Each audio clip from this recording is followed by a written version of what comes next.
Hello বন্ধুরা, আজকে আমরা দেখতে যাচ্ছি Ivo AK47 versus normal AK47। চলো তাহলে দেখা যাক ইভো এবং নর্মাল AK47 কত ড্যামেজ দেয়।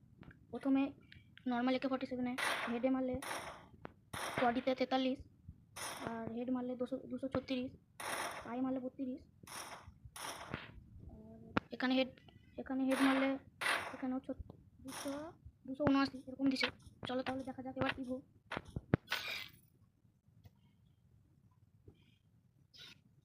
তো আমার কাছে নেই। চলো তাহলে গ্যারিনার সস্তা জিনিস ব্যবহার করা যাক।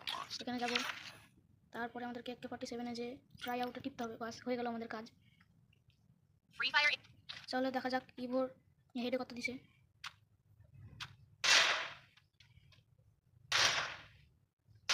দেখতে পেলে 247, এখানেও 247, 280 এরকম দিছে। আর যদি বডিতে মারি 45, আর পায়ে মারি 36। তাহলে দেখতেই পাচ্ছ দুটো গুলি প্রায় সেম। তাহলে যাচ্ছ কোথায়? লাইক সাবস্ক্রাইব করে যাবে। Bye bye.